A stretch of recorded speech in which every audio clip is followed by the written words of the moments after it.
এইমাত্র পাওয়া খবর, পে স্কেল বাতিল ঘোষণা করলেন প্রধান উপদেষ্টা। তো দর্শক, নবম পে স্কেলের আজকের সর্বশেষ গুরুত্বপূর্ণ নিউজটি শেষ পর্যন্ত দেখুন এবং শুরুতেই চ্যানেলটি সাবস্ক্রাইব করে রাখুন পরবর্তীতে নবম পে স্কেলের সকল আপডেট সবার আগে পেতে। তো দর্শক, এই মাত্র পাওয়া খবর, দেশের প্রশাসনিক ইতিহাসে চমক জাগানো এক ঘোষণা এসেছে আজ সন্ধ্যায়।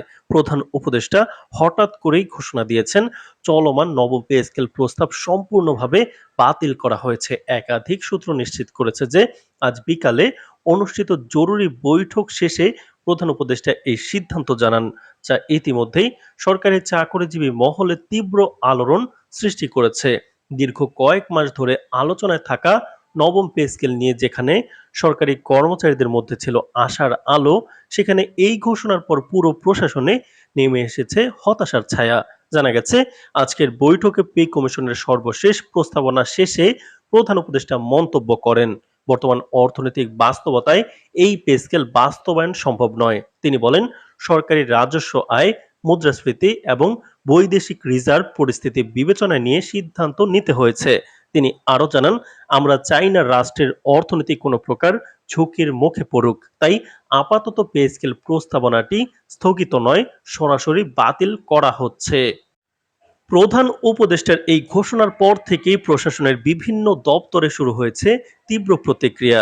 অনেক কর্মকর্তা সামাজিক যোগাযোগ মাধ্যমে ক্ষোভ প্রকাশ করেছেন। কেউ কেউ বলেছেন এই সিদ্ধান্ত মাঠ পর্যায়ের কর্মকর্তা কর্মচারীদের প্রতি অন্যায়।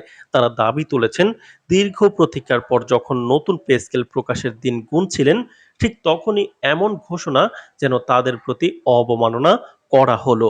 তো দর্শক, ভিডিওটির এই মুহূর্ত পর্যন্ত যারা দেখছেন, আমাদের এই চ্যানেলটি সাবস্ক্রাইব করে রাখুন নবম পে স্কেলের পরবর্তী সকল আপডেট সবার আগে পেতে। তো দর্শক, এদিকে অর্থ মন্ত্রণালয়ের একটি সূত্র জানিয়েছে পে কমিশনের প্রস্তাবে ব্যয়ের পরিমাণ ছিল অতিরিক্ত। শুধুমাত্র বেতন ও ভাতা বৃদ্ধি করতে গেলে সরকারের বার্ষিক ব্যয় প্রায় ৬০,০০০ কোটি টাকা বাড়ত। এই অবস্থায় সরকারের পক্ষে তা বহন করা প্রায় অসম্ভব হয়ে দাঁড়ায়। আর সেখান থেকেই মূলত এই সিদ্ধান্তে পৌঁছানো হয়।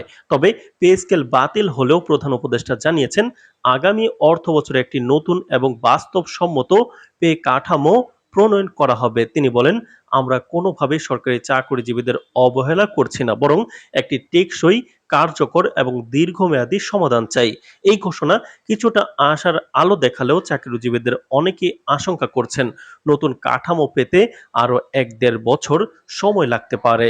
বিশ্লেষকরা বলছেন পে স্কেল বাতিলের এই সিদ্ধান্ত রাজনৈতিক ও অর্থনৈতিক উভয় দিক থেকেই বড় প্রভাব ফেলতে পারে। একদিকে আসন্ন নির্বাচনের আগে এই ঘোষণা সরকারের ভাবমূর্তিতে আঘাত হানতে পারে, অন্যদিকে প্রশাসনিক দক্ষতা ও মনোবলেও এর নেতিবাচক প্রভাব পড়বে।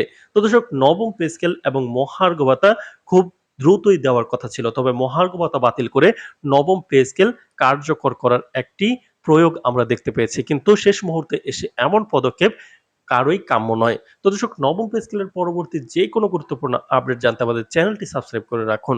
আজ এ পর্যন্তই, ধন্যবাদ।